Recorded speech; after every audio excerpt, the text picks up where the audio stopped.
Right, it is the 3rd of September, this Sunday. It's time for Look Up Weekend. My name is Brian Amuai. Our sign language interpreter tonight is Angel Lois. This are the top stories tonight.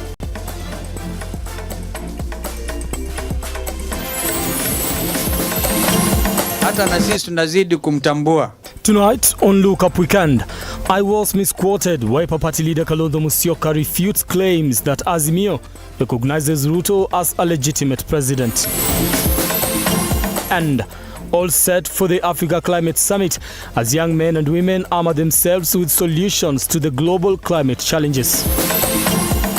Also tonight, running for a cause, 672 million raised in the Standard Chartered Marathon as they ready themselves for yet another edition this year. Now we do welcome you to engage us on our socials. That is at Amoy Brian on Twitter, at Lookuptv. The hashtag we're using tonight is Look Up Weekend. We are also live on Facebook and on YouTube, where you can send your feedback and we'll be able to sample some of it as we continue with the program tonight. Now let's begin the bulletin at this particular hour. All is set for the inaugural Africa Climate Summit, set to kick off tomorrow through to the 6th of September. And as Ian Keitani now files, security has been beefed up around KICC, with major roads within the Central Business District set to be closed until the end of the summit, which is expected to be graced by at least 24 heads of states. Just a day to the inaugural Africa Climate Summit, preparations were in top gear at the Kenyatta International Convention Center, as Kenya is to play host to thousands of dignitaries from across the continent.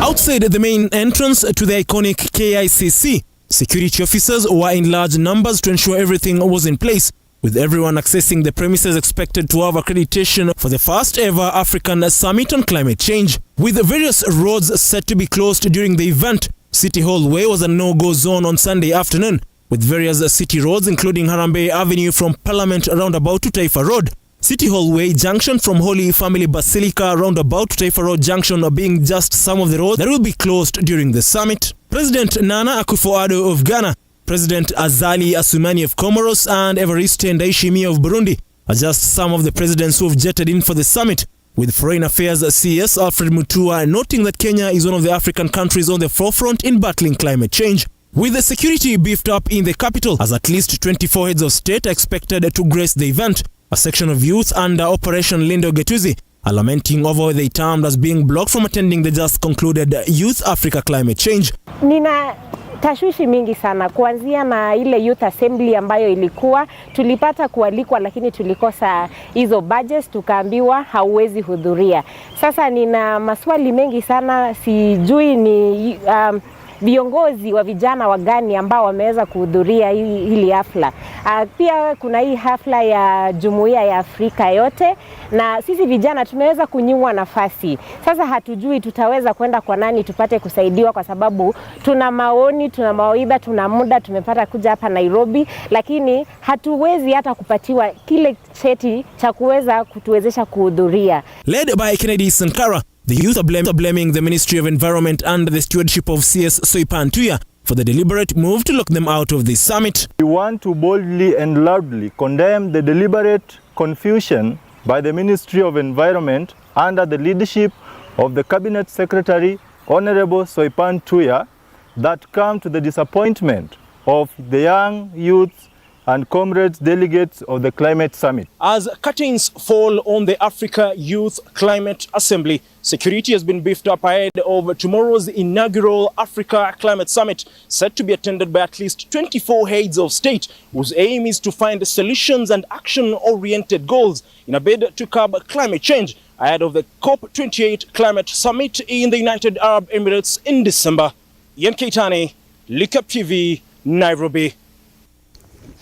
All right, now thank you, Ian Keitani, for that particular report. Moving on, President William Ruto has officially closed the inaugural African Youth Climate Summit that has been ongoing at the KICC in Nairobi for the last 2 days.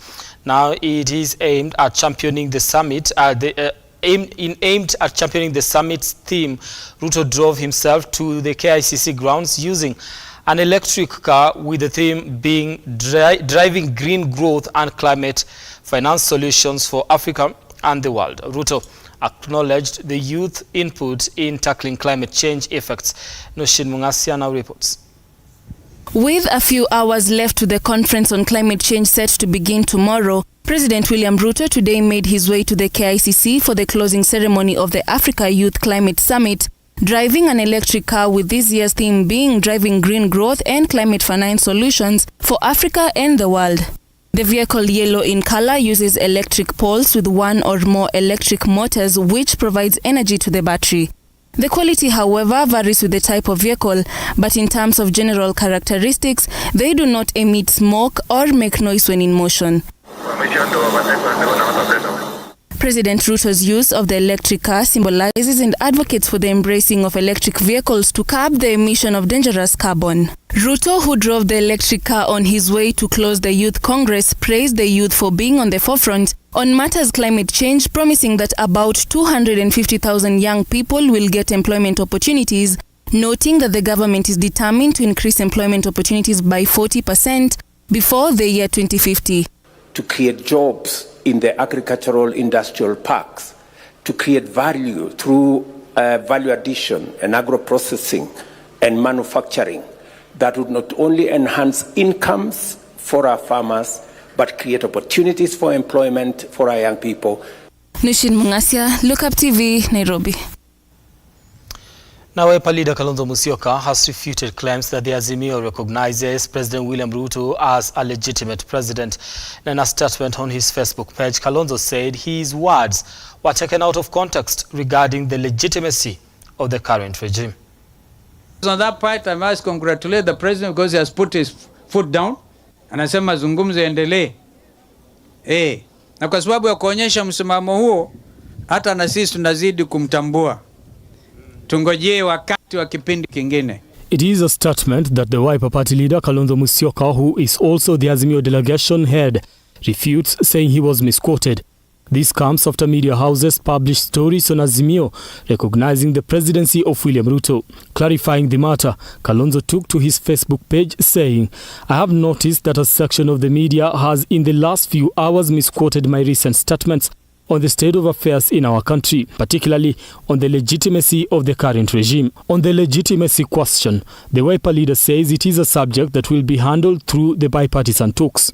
As Azimio, we remain clear that the issues for discussion and negotiations as framed by both teams include, among others, a comprehensive audit of the 2022 presidential elections that in our view will finally settle the matter, Kalonzo said in the statement. The statement continues to read, "So far, there has been political goodwill from both sides and we congratulate our teams for this. We also encourage Kenyans to participate in this important process by sending in their memoranda within the given timeline, as recently advertised in the dailies." While reacting to a publication quoting Kalonzo as having said Azimio recognizes Ruto as president, the now Kenya Party leader Martha Karua denied the statements with, "Not true." And nobody is going to stop these discussions. Speaking on Saturday, Kalonzo said Azimio recognizes Ruto as the president because of his stance to keep the bipartisan talks between Kenya Kwanza and Azimio going. Hatuna uhasama na yoyote, lakini we have a problem na matamshi ya watu wengine, kama vile naibu wake enda huko Ukambani kwa mazishi kama hapa na kutoa matamshi ambao iliwagadhabisha watu wa Machakos. Hata wengine wanakondelea macho, wanaona hii mtu ni mtu aina gani, ni sampuli aina gani. So we are going to call everybody to order. On Saturday, Kalonzo said Azimio has no problem with the president other than being shocked by the remarks by Deputy President Rigathi Gachagua, who keeps dismissing the talks. Azimio leader Raila Odinga's convoy was temporarily blocked in Narok as the ODM leader was leaving the Thanksgiving ceremony of nominated MCA Christine Lemeyens at her residence in Lenana village, Narok County. Now Odinga still maintained an audit of the 2022 elections, calling for the opening of the servers. Odinga also took a swipe at the Kotu SG Francis Atwoli, accusing him of failing to fight for workers in the country. Azimio leader Raila Odinga's Narok tour was temporarily blocked as he made his way to Narok town. The scuffle was later resolved and Odinga continued in his mission. Fanya mapinduzi juzi, walifanya uchaguzi wakatangaza bwana Bongo rafiki yangu ndiye alishinda. Lakini jeshi lilipopindua likaenda kafungua sava, mpata ya kwamba Bongo alipata tu kura 18% na yule mpinzani wake akapata 77. Tunaona hiyo? Tunaona hiyo mambo ya sava? Kwa sababu tunasema tunataka sava ifunguliwe. Mimi ni kati ya wale tuko kule Bomas. Na agenda yetu namba 1, gharama ya maisha yafanye nini? Agenda yetu ya pili ni kuhakikisha mambo ya electoral justice. Tunataka sava ifunguliwe, isifunguliwe. Bwana Ruto amekuwa anasema ati kwa nini hatumtambui kuwa rais. Sisi tumesema hadi sava ifunguliwe hatutamtambua. Narok, mnakubali sava zifunguliwe? Wangapi wanasema sava ifunguliwe hapa? Sasa tulisema tuongee. Tukaweka pale timu inaongozwa na Kalonzo Musyoka ambayo wanaanza kuongea huko. Tumesema tunaona vile itatoka. Mambo tumepeleka swala nyeti tumeweka. Ni mambo ya uwazi wa uhuru. Yaani demokrasia kwa upande ya uchaguzi. Ili kura ikipigwa inahesabiwa na tangazo vile ilipigwa. Sio kama hapa Narok County ulipiga kura hapa na ikihesabiwa hapa na matokeo yakatangazwa kule Bomas of Kenya.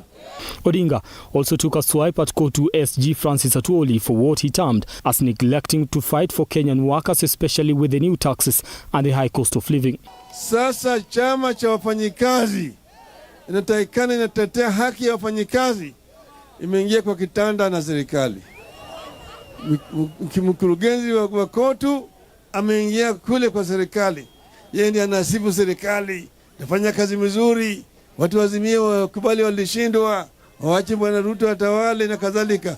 Nasema Atwoli, wewe kazi yako ni kutetea haki ya wananchi, haki ya wafanyikazi. Wewe sasa ufai hata uwe kiongozi wa wafanyikazi. Manake wewe sasa unaacha kutetea haki ya wafanyikazi, unatetea haki ya wadosi wale wachache. Weighing in on the climate change debate following the Africa Climate Summit, Odinga called out the government for what he terms as neglecting the Mau forest, which he says is being lost to land grabbers. Ona kama wanarudi. Juzi wamesema sasa wamekubalia watu kukata miti. Wanasema ni miti ile ambayo imepandwa. Lakini hapana, watu tayari wameingia huko ndani ya Mau. Mimi kila mara kwa mara napita pale na ile ndege ya helikopta. Hata leo nimepita huko. Najua pale watu wameingia huko ndani. Unasema unataka kuhifadhi mazingira na Mau inaenda. Mazingira gani unataka Kuanzia kesho tuna mkongamano kubwa ya climate change kule Nairobi. Hawa wanasema ati Kenya tunapanda miti. Lakini serikali ya Kenya kwisha wameanza kukata miti Mau. Watu wa Narok, ninyi ndio the home of the 8th wonder of the world. Mto Mara ambao unatoka hapa kwenu ndio unafanya zile wildebeest kutoka kule Serengeti kuja hapa kwetu. Kesho tunataka tuambie wale wakiwa kule climate change waache kukata miti Mau ili tuweze kuhifadhi mazingira yetu. Mnakubali hiyo? Odinga took the time to call out governors who have been begging for development in their counties, saying they are failing to recognize the power of devolution, as he accused the national government of stifling devolution. All right, now the National Museums of Kenya has launched a program aimed at conserving and documenting the rich heritage existing in the diverse sites and monuments across the country. Now, the program, which was initiated by the Director of Antiquities, Sites and Monuments, Dr. Frederick Manthi, entails holding breakfast meetings with stakeholders and partners so as to support heritage conservations. In collaboration with different stakeholders, the National Museums of Kenya has launched a program that aims to preserve the culture and heritage in the country in a bid to support heritage conversations.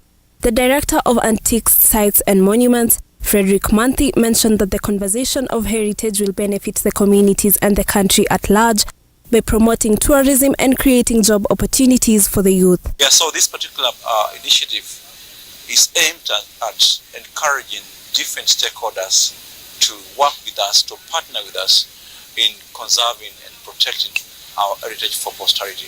We intend to have these kind of events across the country, and Malindi or Kilifi County is the first place we're beginning, and we hope to go to Lamu County very soon, and also Mombasa County, and then also some big events in Nairobi and other parts of the country.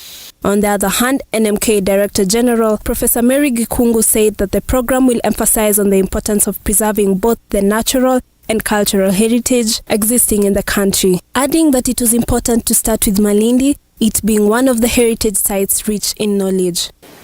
But we also want to enhance the knowledge about cultural heritage, both tangible and intangible, that is within the counties along the Kenya coast. And that is why we really want to promote the conservation of our sites that are poorly known by our people. And they are not in the map of Kenya in some areas because not many people understand them. Kilifi Deputy Governor Flora Chibule, on her part, thanked the National Museums of Kenya for choosing the county to begin the breakfast meetings, which has attracted many stakeholders to hold the heritage conversations. Chibule said that Kilifi boasts of many sites and monuments, which has earned the county to be a home for hospitality and rich culture. Tumeona tumeweza kuleta washikadau na hata representatives wa Lamu na Mombasa kwa sababu tuangazia mambo ya heritage culture. Tuasema kuna sisi watu wetu lazima wajue walikotoka na tusione haya kwa sababu ya western education ama western culture. Lazima sisi wenyewe tujijue twatoka wapi. Hadasa Crystal, Lookuptv, Nairobi.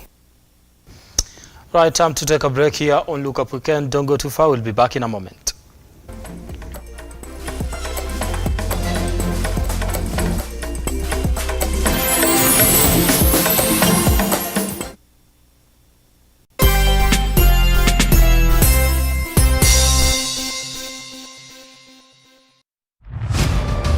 As the night falls, we come to life to bring you a comprehensive broadcast from the numerous events happening across our 47 counties. When it breaks, it matters, and each story is important.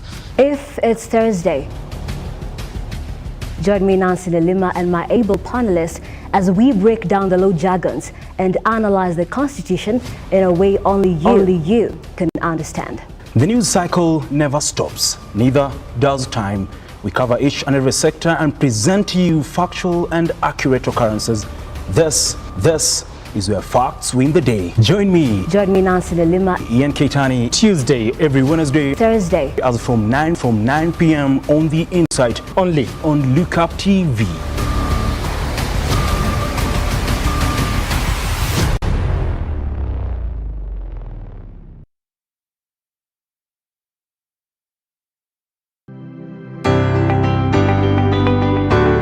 So today, we are at Fusion Group, and the first to the business is a man who's essentially running this particular company. I want to introduce you to the CEO. His name, Mr. Kamau Daniel. What was your first task, personally, on a personal level? 2017, it was a very chaotic time. The economy had just misbehaved.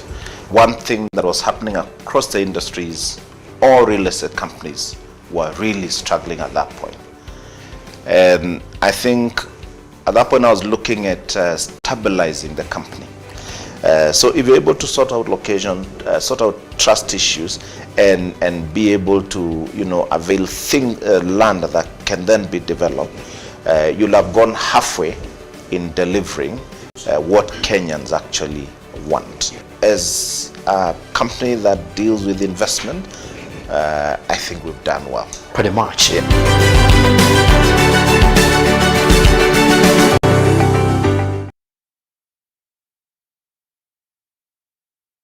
IU.KE.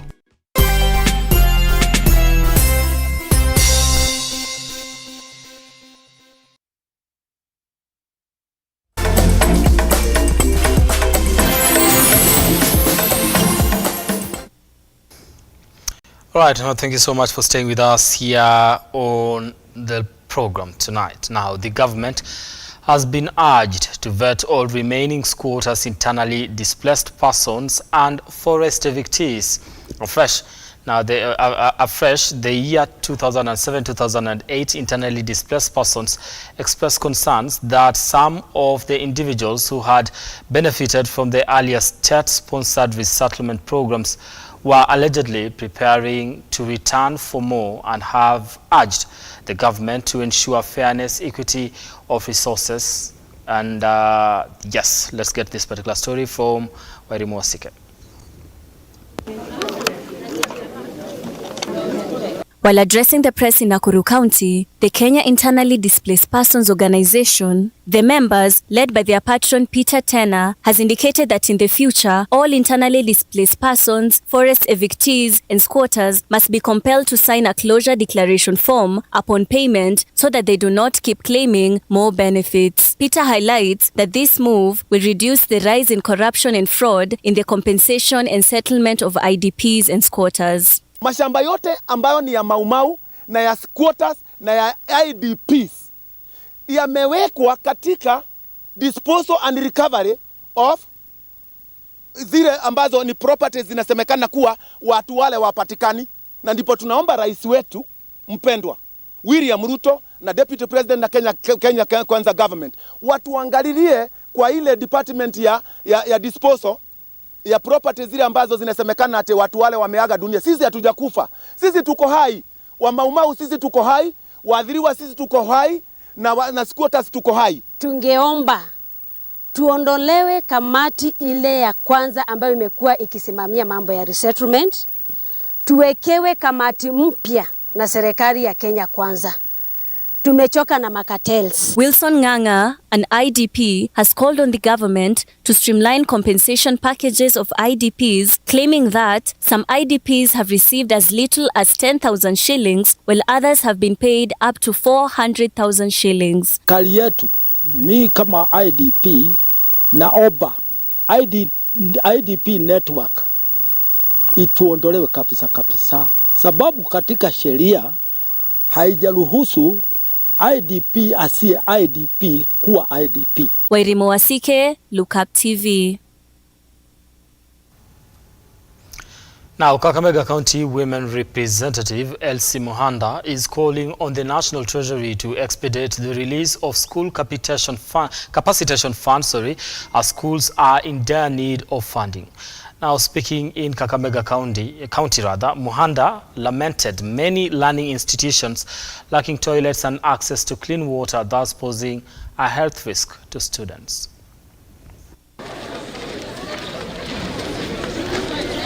Speaking at Museno High School, Kakamega County Woman Representative Elsie Mohanda has called on the National Treasury to speed up on the disbursement of funds to run public schools, including money allocated to purchase sanitary towels to enable the girl child to stay in school. Naomba serikali kuu, kwa maana nimetembea kwa mashule mingi sana hapa Kakamega.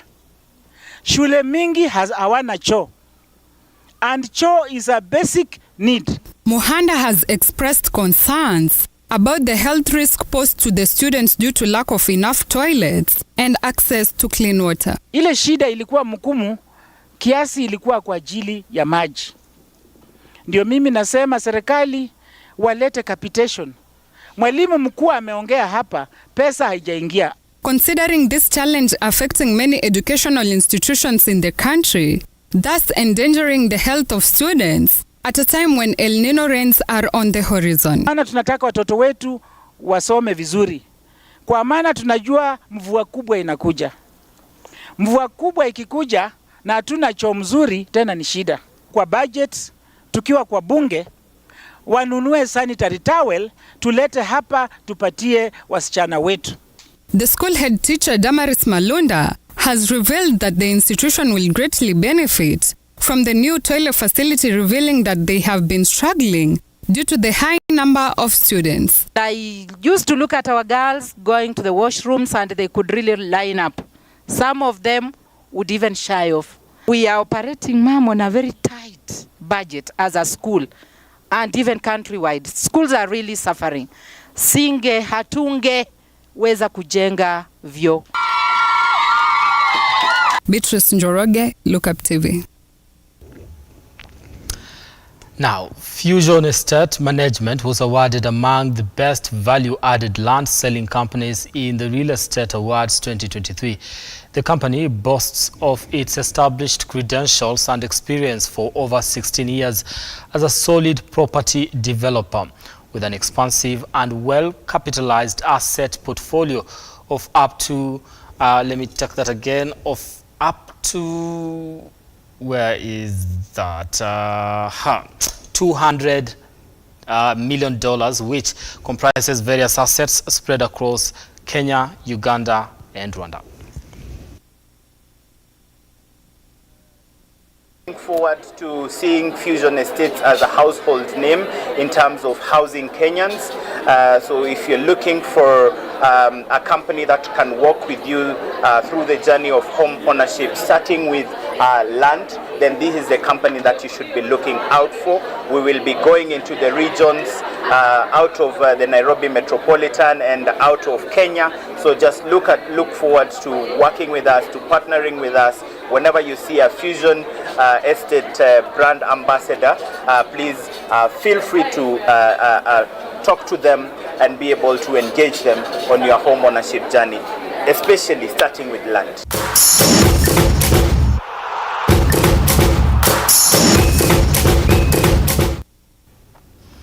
Now, Nairobi Standard Chartered Marathon has held a warm-up session ahead of its 20th edition that will be held on 29th next month to Uhuru Park. Now, the warm-up session was participated by 200 athletes, among them people with disabilities.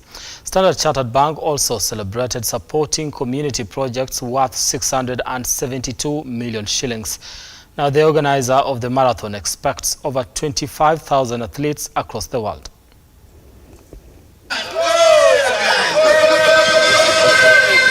The event is held to fund our Future Makers program.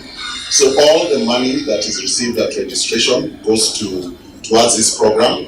Future Makers is a program to support disadvantaged youth, largely girls and persons with disability. The program we introduced last year, it's really helped us in terms of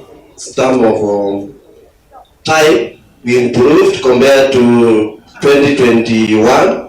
We have really improved.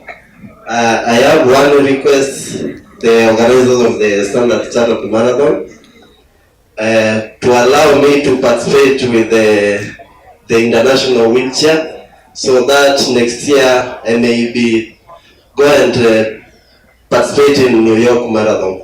That's my request to one chair.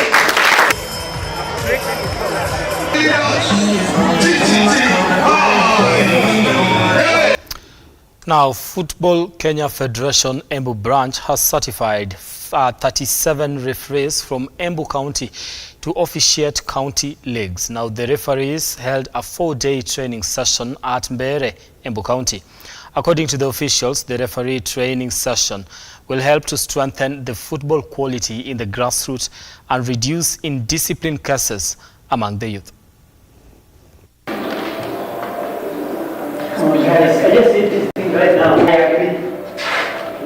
Pia kuna wengine wengi ambao wako interested na hii mambo ya officiating, especially kwa sababu mpira upendwa kila mahali, hata kule kwenye grassroots.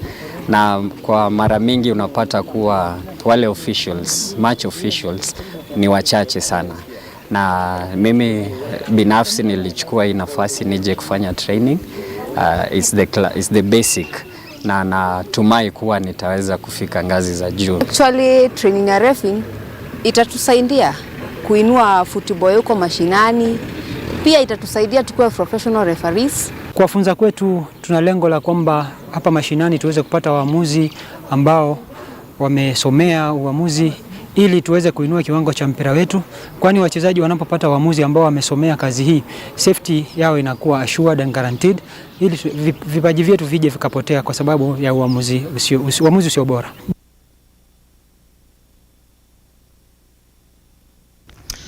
Now, KCB RFC manager Andrew Amonde says his team will now shift focus to the list leg of the National Sevens Rugby Circuit after finishing in the 5th place at the just concluded T-Sub-Sevens in Eldoret Sports Club.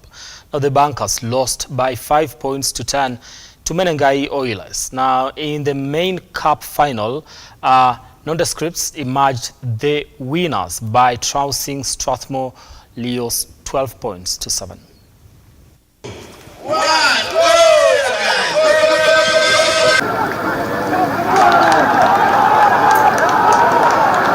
I feel the boys expressed themselves well. Unfortunately, they were not able to get to the finals. But the big thing, they got to another finals and just proven what we'd seen in them. So it's still a matter of building their confidence as we go to the last tournament to be able to see how we're able to work as a team to get to where we want to be as a team.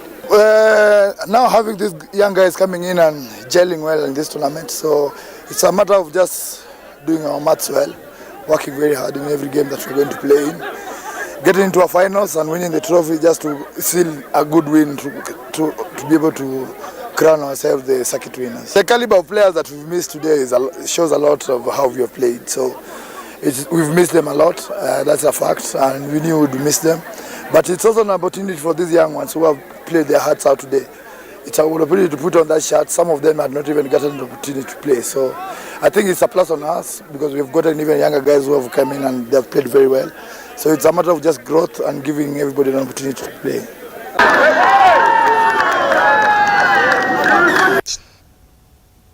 All right, now I think that story makes brings us to the end of our program tonight, but we need to bring you up to date with some of the happenings as far as football is concerned. Since the Gunners tonight armored themselves enough, they registered a 3-1 win against Manchester United. Something else that was happening, Liverpool versus Aston Villa, we also saw a 3-0. Crystal Palace versus Wolves, it was a 3-2, and yes, I think that is as far as that is concerned. And I do believe Arsenal fans are very happy. They're telling me to say something that I'm not going to say tonight. Good night. Thank you so much for making time for the program tonight. On behalf of everyone, and I mean everyone, because there's a team that makes this happen every night, from the directors all the way to the technicians, and also my sign language interpreter for keeping me company for the past 38 minutes, just bringing you up to date with the news making headlines. I do want to thank you so much for watching. Let's do this again next time. My name is Brian Amwai. Do have yourselves a lovely night.